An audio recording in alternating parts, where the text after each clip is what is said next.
My name is Augie Lindmark, and I'm a second year in the YPC and HIV Training Track. Welcome to New Haven, and this is Dr. Barikoff. We're grabbing coffee, and since you can't be with us in person, we figured we'd take you out for coffee virtually and go around town and see what life is like in New Haven. Let's go. So I'm the team resident this week, which means I kind of cover the messages and the inboxes of other residents. That means I get to hang out in Nathan Smith Clinic for the afternoon. So just catching up on a few patient calls, and I won't see any patients this afternoon, but I get to hang out with good people at Nathan Smith.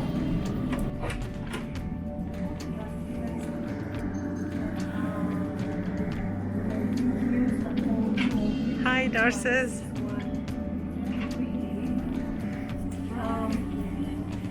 Hi, Carol. Okay, so this one is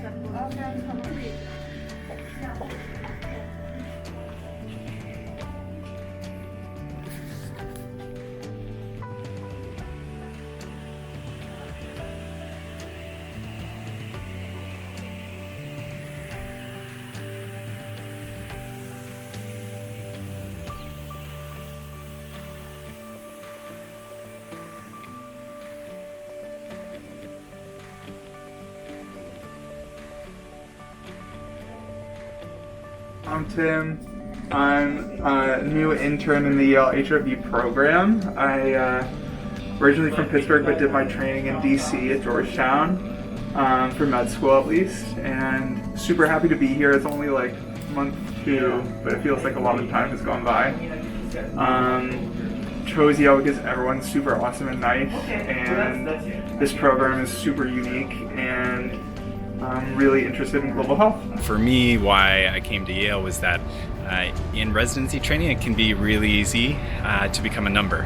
And I think I am the complete opposite of a number in this program, in part because I wanted to be at a place where I was supported in what I wanted to do with medicine.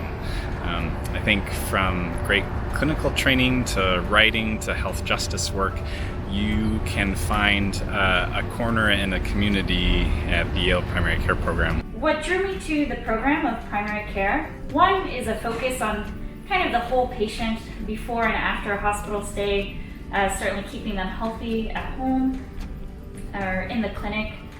And particularly, I love Nathan Smith.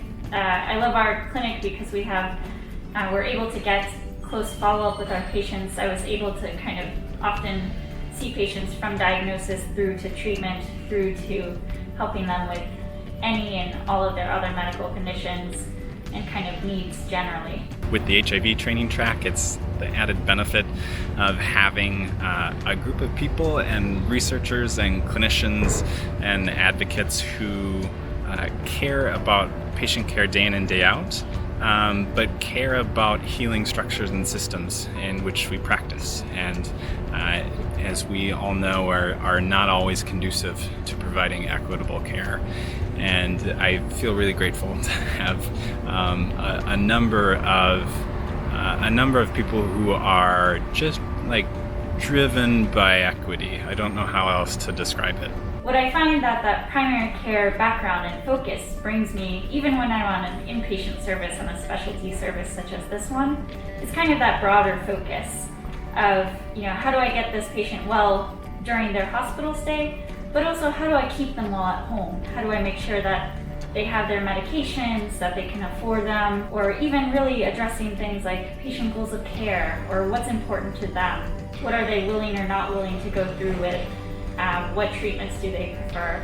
All of those kind of skills in having those conversations with patients and family really are the highlight of this program, and I really appreciate that.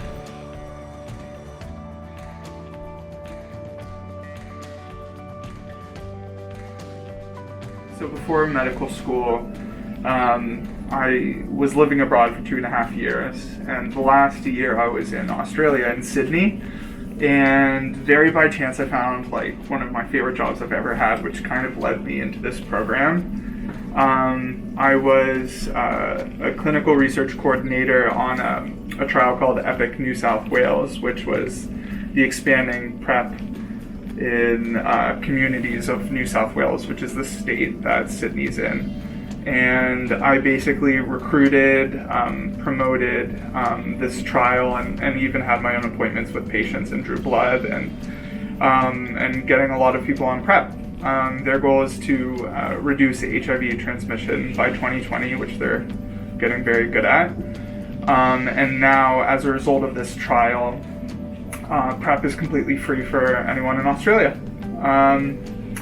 But yeah, it was really, really cool. At a certain point, if you're on PrEP in Sydney, I think like 70% of them got it through me. So after residency, I do see myself working at a safety net institution, something like a federally qualified health center or Department of Public Health, working with patients that may or may not be insured, may or may not be documented, but really with immigrant populations, Spanish-speaking populations, working with both individual patients, but also our communities at large, and helping all of us stay healthy and working on initiatives within HIV, but also broadly within primary care and primary prevention, helping keep people healthy at home.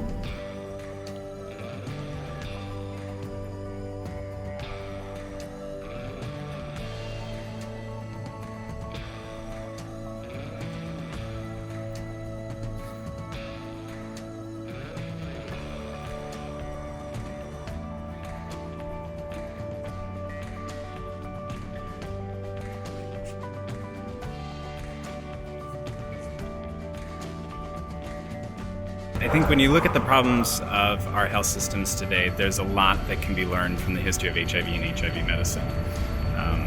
Whether it's inequitable drug pricing, whether it's access to healthcare, whether it's affordability of healthcare, whether it's stigmatization of disease, I think there's a wealth of lessons that can be learned from the history of HIV that are going to shape the next generation of clinicians and physicians in this country and globally. I think I'm grateful for the community in which, if you're interested in research, you're going to have partners and mentors from day one. If you're interested in health justice activism, you're going to have mentors and partners from day one. And I think it's beautiful because everybody brings just a fire to this program, and look forward to meeting you should you choose to come here.